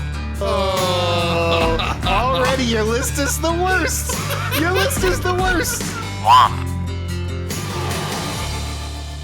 All right, top five. This is the moment we've been waiting for, Daimlo. So since 365 years or 65 days in the making since last year, Thanksgiving. last Thanksgiving, where we did Thanksgiving sides, which was extremely heated. The community was heated. The Patreons was heated. Everyone was heated about deviled eggs. But we'll get into that. And so this year we return with the top 5 Thanksgiving list, and this year it is top 5 Thanksgiving desserts. And Joppa, being the amazing sport that he is doing this top 5 with us. He's like, no, I'm not cutting out early. We're doing the whole show. And so we are extremely excited to do this top 5. We're extremely excited to figure out what Joppa's number 1 dessert is. And so I waited on bated breath. Yes, indeed. So, And if it's bad, Joppa, I'm going to let you know. Hey, I'm ready. I can take it. All right, Draq, start us off. What's number 5? all right, number 5 is one. You know me, like I usually sometimes I struggle Boring. with my number 5. Well, sometimes that too, but sometimes my number 5 is a struggle because really what I have is 4, and this one is kind of the same. It's All on I'm the hearing are qualifications on top of Yes, qualifications. thank you, Joppa. Thank you. Yes, and so my number 5 is Snickerdoodle cookies. I love Snickerdoodle cookies. The only reason that it's kind of on the outside looking in is I'm not 100% sure that it's more of a Christmas thing really than a Thanksgiving thing, but I'm listing It's it a as my no number- holiday thing, Draq. This well, is maybe. not even. Not even. All right, well, I'm still going with it. Snickerdoodle's number 5. Have you ever had Snickerdoodle cookies, Joppa, for Thanksgiving? Not for Thanksgiving. Yeah, I mean, Snickerdoodle cookie, good cookie, but definitely not a quote unquote Thanksgiving dessert. Yeah. I'm a little disappointed. Well, that's true to course. How about fair. your number 4? What can I be or number 5? What can I be disappointed in? Well, you can't because I'm starting strong. We're starting off strong, and it just continuously is going to build up to stronger and stronger. And the strongest, number 5, is pumpkin pie, a staple, Wow. a holiday Thanksgiving classic. I mean, Snorefest. I mean, if you wanted to take softballs and just hit them out of the park, then you would go to pumpkin pie. You have to have pumpkin pie on Thanksgiving. If it was not mentioned in the top 5 of any Thanksgiving dessert, your list is wrong. It's the dessert to go to. If McDonald's makes a pie of it for the holiday season, it is a staple of the holiday. There's no questions asked. Pumpkin pie belongs on this list. And for me, it is a little boring, which is why it is listed at number 5 rather than number 1. I'm sorry, I dozed off. I didn't hear great. anything you said. Joppa, what's your number 5? So, first of all, I've got to get this out of the way. I hate pumpkin pie. Oh, Yes! My Yes! I'm My sorry. heart, Yes! as the treasurer of the Joppa sorry. Fangirl Club, my heart is broken. But I have to be true to myself, and the truth is, I can't stand it. But it's not just pumpkin pie. I can't stand anything pumpkin, like Fair. pumpkin in general. I can't. So pumpkin spice lattes, you're out on those No. as well? Oh my god! Yes! No. Oh, Yes! that's too bad. So now that You're I've missing out, alienated Joppa. everyone, honestly, my number 5 is going to be kind of weird. This is one that's very probably specific to me because of how we do Thanksgiving.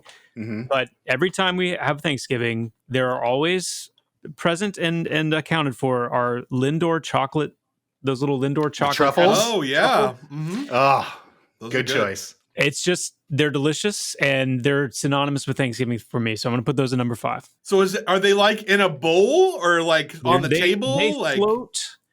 Sometimes they're in a bowl. Sometimes they're given in like little kind of good to see you, little gift type things. Sometimes they're like just, I don't even know why they're there. I just know they are almost always there on Thanksgiving, and they have become part of the mythos of Thanksgiving for me.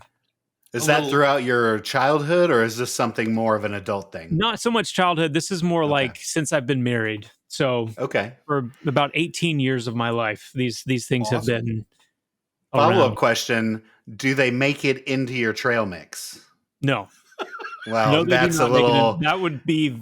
You're welcome. That's ruining the sanctity of the trail mix. I don't know if I would be behaving very well if they were in my trail mix. I would be eating a lot of them. It's a little Thanksgiving treat to yourself. I mean, that's fair. Yeah. That's fair. You're welcome. That's fair. All right, Draq. This is out of control already, and I'm loving every second of it. How about your number 4?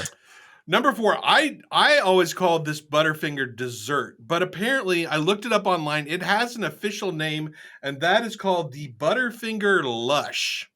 This thing sounds so sexy. 1 square of Butterfinger Lush is 4,000 calories. Oh my God. Yeah.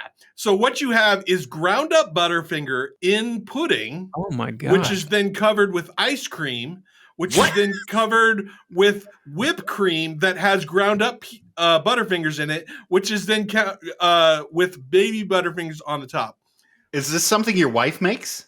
She has made it, yes. And she is making it for Thanksgiving for this year. I can only have, at this point in my life, about 1/4 of a slice. Otherwise, I gain like 15 pounds on the spot. But it is amazing. Butterfinger Lush, look it up. Include it in your Thanksgiving tradition because it is amazing. You better tell her to make this when I come out. After Christmas when I'm out there in Seattle with you. Absolutely. You let her know right now that I will be expecting it. Yeah, 100%. I'll let her know. That you don't sneak little pieces of this though from time to time when it exists in the fridge. Yeah, how could you not? It's so hard to like be good when this stuff is around. Like it's ice cream and pudding. Sign me up. With just ground up Butterfinger candy bars in it. It's so amazing. Oh wow. Yeah. Well, all right. Happy Thanksgiving. I don't think you can top this, Dimos, but let's see what you got for your number 4. Man, I can't believe you listed that at number 4. Your other 3 better be just gangbusters. Out of the park. Park. So number 4, another holiday tradition for me is the cinnamon sugar apple cider donuts. I love these things. Every year we've got a local little yokel sort of pumpkin patch here in the Omaha area. Shout out to Vala's. They make these homemade apple cider cinnamon sugar donuts that I just cannot get enough of. And they sell them in grocery store too, but like they go bad after a while. And so you can only have them during this time of year, right? Like there's only a month window where they're good and they're fresh. And if you go to Vala's specifically, they're super fresh and delicious, just made right in front of you. Oh, melt in your mouth. Apple donuts. I know you can't always have them for like Thanksgiving dessert, but it's certainly a Thanksgiving appetizer as we wait for the turkey to get done. Awesome. Joppa, what about your number 4? Number 4, it's probably going to be my most boring one. And it is simply cheesecake, just straight up cheesecake. Oh. Now, homemade cheesecake is something else. It's delicious.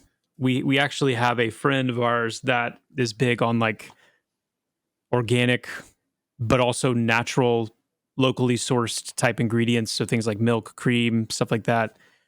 And her cheesecake and subsequently the recipe that we've adopted it's amazing. I mean, it's really amazing. It actually might even be suitable at number 3, but that's going to be my number 4 is straight up traditional cheesecake. No fancy flavoring. No pumpkin cheesecake. No. What we're finding out on the rewind today is that I am closer to Joppa than Dimos is because he doesn't even like cheesecake. I don't like cheesecake, Joppa. I'm sorry. Okay, well, hey, I respect I'll that. eat it. I respect that. Don't respect him. Trash on him. No, I respect that. I get it. I get it. It just honestly, it mixes with nothing. Like all the flavor cheesecakes are just not good.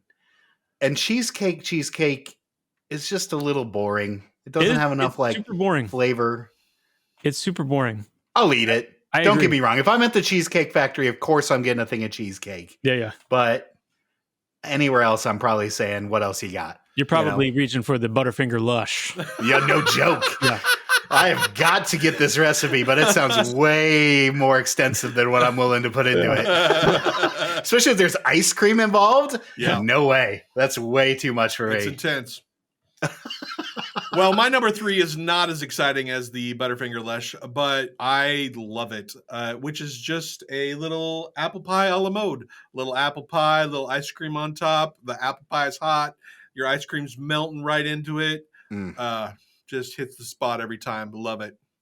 Very traditional. Love this. Love apple pie. Of course, love ice cream. We already did the top 5 ice cream flavors, Joppa. Sorry, you missed that one. Ooh, that would have been a good one. Yeah. There was a lot Except of for arguments Drax's there. list. Oh, yeah, well, of course. All right, moving on. Yeah, I was Your moving on number- because we don't want to revisit your that number terrible list 3. of yours. My number 3 we were on the same wavelength when we were coming up with this, Jack. I am more of the apple crisp over the pie Also good. myself. Put the little crumbly on top. You can still put ice cream on top of this, no problem. But you can switch it up if you want just whipped cream, keep it easy. Maybe you don't want to jump into the freezer and get the ice cream. Maybe that's too much work for you because you've just eaten 7 plates of Thanksgiving wonderfulness. So you just, spray the whipped cream on it, call it good there. But yeah, the apple crisp is where it's at. Hot, fresh out of the oven. Pretty much any crisp, honestly. Let's be real. Cherry crisp, apple crisp, all of the crisps. Pumpkin crisp. Sorry, Joppa. No. Oh, ooh. Get out. Get your pumpkin crisp out. Is that That even would- a that thing? would I don't make think me that's a thing. Ooh. Hey, if it's not, I just invented it and I did it to throw Well, some Joppa what we shade. do know that is actually a thing is Joppa's number 3. He doesn't have a made up dessert. So, Joppa, what's your number 3? Well, this is where it starts to get, Yeah. All right. and it's funny because now we're at a three-way apple. Oh, we have the apple Oh, level. yes, the culmination. Yes. Now, I generally don't like apple anything. Okay. Mm. Again, another alienation moment here. But Chat's Fake blowing up apple's right a little now. gross. I'm right there with you. my number I'm- 3 is a warm apple fritter a la mode. Mm. Also Yes. good. A Yes. warm apple fritter a la mode. Apple fritters.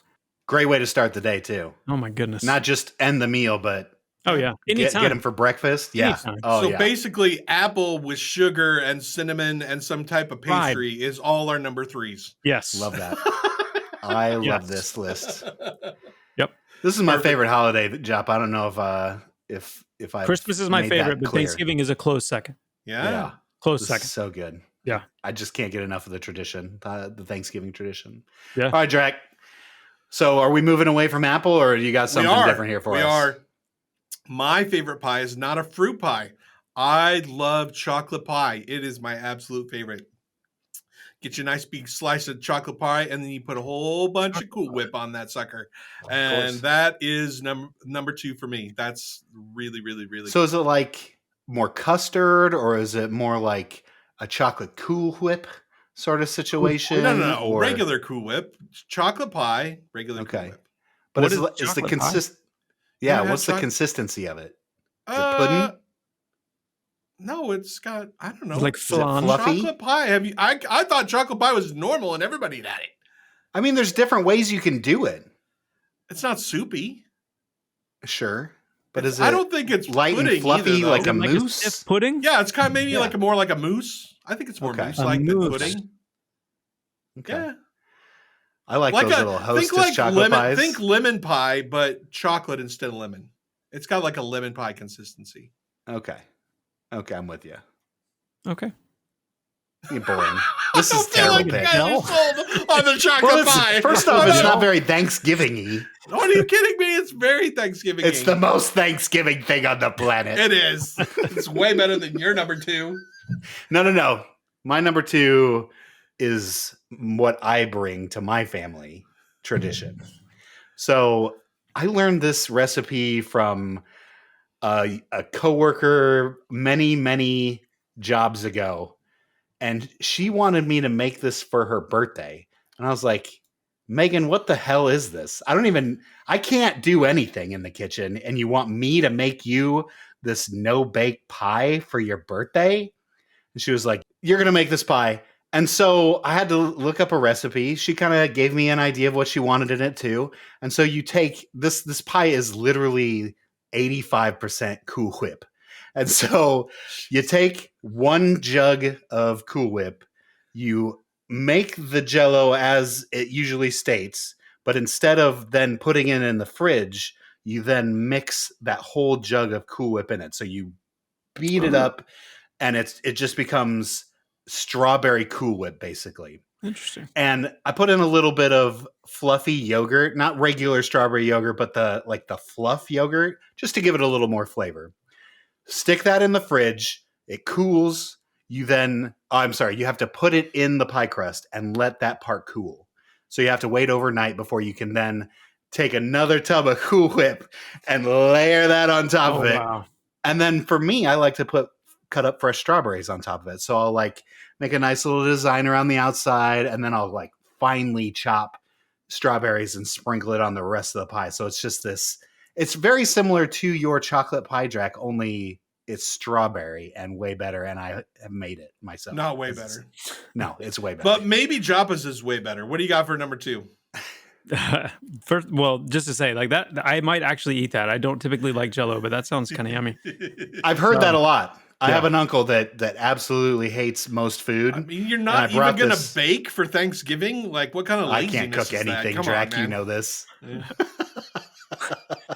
My number 2 is banana pudding. And it's a great choice. A recipe my wife, it's a Paula Deen recipe that my wife found. Full of butter. Paula Deen is Full good. of butter, and I'm sure it's insanely fattening, but it is Yeah. it's amazing. It's so good. And the trick to it is, if you like this kind of thing, if you use there are a few specific brands of gluten-free vanilla wafers, which sound maybe gross, but they stay crunchier. And I kind of like the texture of a little bit of a crunchier vanilla wafer in the banana pudding. And it's like absolutely amazing. And there's a couple of brands that taste really, I mean, you can almost not taste any difference at all between the normal and the gluten-free kind. But that's kind of the key for me, is those crunchier, not like crunchy, but like they have a little bit of a bite through to them instead of just turning to mush. Sure. So that would be my number 2. Are they next day still crunchy, or Yes. have they turned? Oh, Their okay. next day still, they're half and half. Yeah. Yes. Half and half. Yes. The Yes. radiation on the vanilla wafers keeps them crunchy. That's right. They are radiated heavily. All right. Lightning round, because we still got to get through the Patreon. So lightning round. It'll be fine. Raspberry. It's number 1, Draq. Number 1. You can't skip on Oh my goodness. the number 1. Number Let's 1. go. Raspberry trifle. My wife, like, this is not. Anytime he could take a chance to bring this up. I mean, my wife makes the most amazing raspberry trifle ever. It is. It's out of. I feel like this world. is the 4th top 5 you've listed this trifle on. It is. Every time I can bring it up. You've had it, so you know. It's wonderful. I loved it. Yeah, that's amazing. It does take a lot of time, and it's well presented. Good job, Mrs. Draq. We appreciate you. Absolutely. What about your number 1? Another holiday classic. Warm pecan pie, of course, a la mode. Same thing with the apple pie. You got to have the ice cream dripping on top of it. I just love something about pecan pie. Just does it for me every Thanksgiving. It's a must-have. I will even skip my Jello pie if I only have room for 1 piece of pie, which is usually 2. I mean, that's how you do it on Thanksgiving, right? So, but always pecan pie. It's the best. All right, Joppa. Mine lay it on It's us. the same. We have the same number Yes. Yes. What? one tiny difference. Warm chocolate pecan pie, a la mode. And the only difference there is when the pecan pie is baked, you just have some yummy chocolate chips sprinkled into the mix that melt as you bake. Then it kind of permeates this chocolate note. But warm pecan pie can be there. If I can convince Mom to do that, I'm going to do it. I'm going to call her up as soon as this is over. So hey, Got All any nut chocolate pies chips are around? out. All nut pies are out. Get out. What? Oh, I Both of you. forgot. I totally forgot about the nut thing. No nuts How do and you desserts. not like nuts? Period. No nuts and desserts ever for any reason. What? Get them It's out of my unbelievable. Get isn't them it, out of my Joppa? cookies. Get them out of my pies. No. Get them out of my ice cream. Get them out. Get them out. Unbelievable. Bro, Yeah. I couldn't survive like the amount of pistachios, trail mix, like No. It's such good protein. Trail mix is fine. All other things are fine. Just desserts. What do you no mean nuts tra- in the desserts. Okay. Really? This you get out of here with this. All right. This is so ridiculous. You have absolutely lost this top No five, way. Draq. I had number You're the one. worst. I crushed everyone. You did not. Maybe if you would have ended with the Butterfinger Lush and surprised us all. Yeah. that Maybe. list was interesting. Yeah. Maybe. You did. It just like it hit high, and then you just was like, apple pie good, chocolate pie, nah. And nobody really knows what raspberry trifle is except for me because I've eaten it. Well, maybe. All right. All let's- We have to do a lightning round of the Patreons. This is super quick. Everything's a lightning round with you today, Draq. Well, look, I'm trying to keep you two under control. All you do It's is impossible. just talk. That's an impossible task that you have given upon yourself. You just let us be free, Draq. We've got things to say. The people want to hear what it is. You know, I want to know Joppa's- what Joppa's top 5 everything is for that matter. We're gonna go back. That'll be the next time we have you on. We're just gonna have top 5 lists. Yeah. Oh man. All I'm right. kidding. I'm kidding. We're gonna talk about the game. Don't worry. All right. Draq, play the sound. Peddle-a-doo. All right, Draq. These have got to be just some of the worst top 5s, as they always are. Just kidding. No, it's Thanksgiving. We can't hate every dessert. But Wait, there are certainly what? some desserts I'm going to hate on. we can't like hate your- it. I can't hate on Dwimble's list. Yeah, we are. Yeah. Okay. Yeah. Okay. Good. Looking at it, we There's one definitely are. on Dwimble's list that I'm definitely gonna hate on. Yeah, of course. Okay, so let's talk. Let's just run down the list here real quick. So, all right, so we've got Zip going up first. We got number 5, pumpkin pie. Boring. That's where it belongs, right? Boring. No, you're so ridiculous. This is a complete agreement between all the good people in this list, which is just Wait, Zip are and you trying to myself. say Joppa's not the good people? Uh-oh. Let's let that I one won go. this week. Yes. No, you did not. No, you did not. Anyway, what happened to lightning round? We got pumpkin pie at 5, which is the perfect place to put it, and a great selection. Apple pie at 4, a little low for our taste. You know, we had it at 3. Now, number 3 is buttermilk pie. I have no idea what that is. Is This that has a got to be pancake? similar to like what we were talking about with your chocolate pie and the lemon pies that are out there. It's probably just butter. I've heard of flavor. butterscotch pie, but buttermilk pie? Sure, it's probably just a milky pudding, right? That sounds Like, it's not wet. gross. But it just tastes like buttermilk, which is Ugh. it's pretty flavorless. Very Add a lot of sugar. suspect. It's just Very sugar, suspect. right? It's just a different. It's a light flavor on No. top of the sugar. No. All right, sorry, Zip. It's I'm out. nobody knows what it is, so you're out. Number 2, pecan pie. Yep, great choice there. And then one the Joppa had, banana pudding at number Banana 1. pudding. So Also, This his number is- 4 is bunk because he didn't put ice cream with it. So bunk. well, you don't always have ice cream. Yeah, you do. If Oh, you're gonna wow. have apple pie, Wow. there's no point in having apple pie without ice Oh, I'd eat an apple pie No. without it. cream. No. Okay, fine. All right, moving on. Let's look at Screech. Another pretty traditional list here, for the most part. We got number 5, butterscotch pie. Okay. Good, great flavor, It's okay. especially because we're older. You know, we Yeah. love our butterscotch. Get our Werther's originals out. Exactly. It's gonna be great. Exactly. Number 4, apple cobbler. Cobblers. So another apple dish that we didn't even talk about. I but mean, if I wanted to certainly- relive my school lunch experience, then I could definitely go apple cobbler. But cobbler's good, man. Cobbler's great. That's totally fine. Now, number 3, I'm kind of out on. Sweet I'm potato also out. pie. That's a savory Not my dish. thing.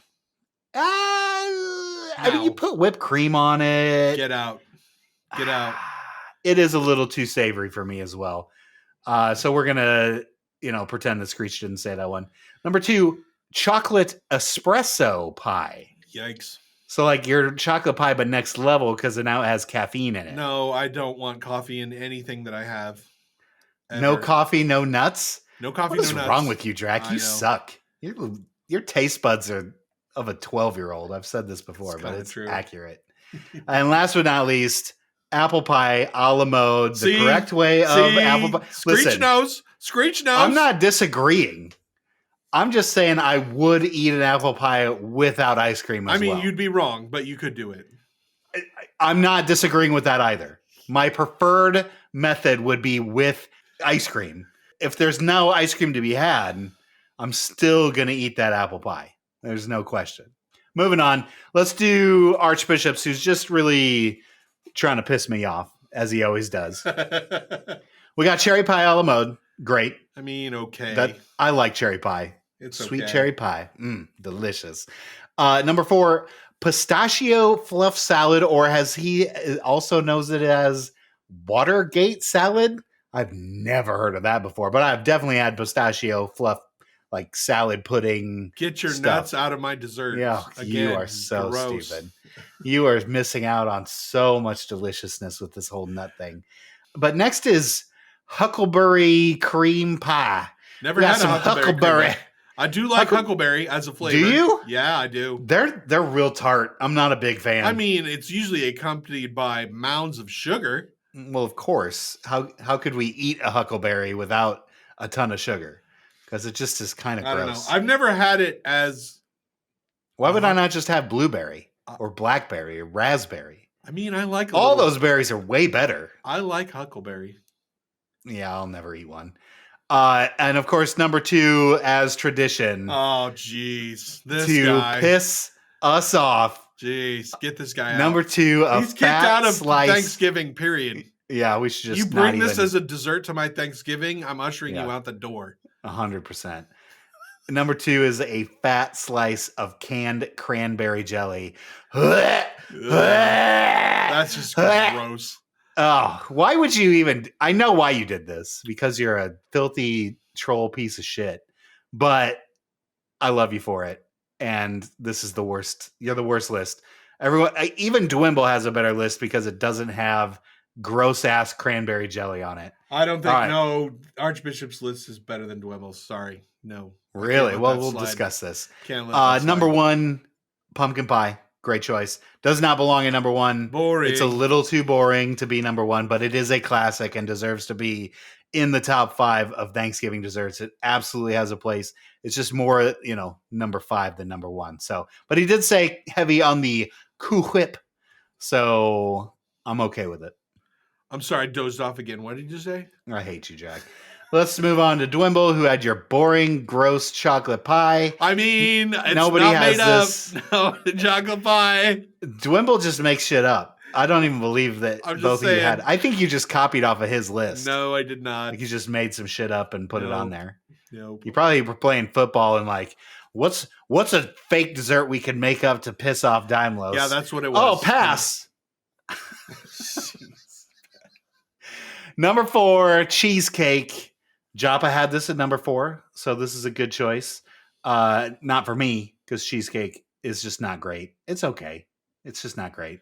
It's okay. Number 3, pumpkin pie. Boring. Closer to where it belongs. Definitely not number 1, but definitely. It's funny that it's on everybody but Screech's and of course Joppa's top 5, and you.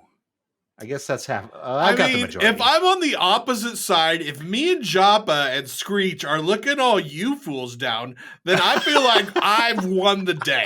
Okay, that's game over for you. You've got Dwimble and Archbishops on your side. I have Joppa and Chef Screech. Zip. He's got some weird stuff. Yeah, but he's a chef, I so don't suck care. it. He's I got got some the weird chef stuff. on my side. Whatever. No, I Anyway, win. this is where it Joppa gets a little trumps funky. all. Joppa trumps all. Yeah, because he said pecan pie is number 1. You're exactly right. He does trump all. Okay, so now this is where it gets a little weird. So If by his number little, you mean 2, completely. yeah, it gets a little off the rails. Number 2 is Red Hots in applesauce. Okay, this isn't necessarily gross to me because I like both cinnamon and applesauce. And of course, cinnamon applesauce is super delicious. This is just like trailer trash dessert. I was going to say, how broke are you, Dwimble? Is this all you can afford? Is some 50-cent Red Hots and some applesauce at Costco? Like, what the heck? But it is definitely, if you're bringing this to Thanksgiving dessert, you better watch out, Dwimble, man. please tell me you will not be invited next year, that's for sure. Please tell me you're not going over to your mom's house, Dwimble, and bringing Red Hots and applesauce. Please tell me that's not what you're doing. Maybe if you were like a college student and you have no job and you're living off of mommy and daddy. And you're not going home for Thanksgiving. You're celebrating Thanksgiving in the dorm. There you go. That's the dessert you have if you yourself went to KFC, got some fried chicken for Thanksgiving, and then some Red Hots and applesauce for dessert. That's where you're at, Dwimble. That's terrible. And forgive me, all you people that consider yourself trailer trash. You do not deserve this. You're better than this dessert. You are much better. 100% better. I apologize to all of you.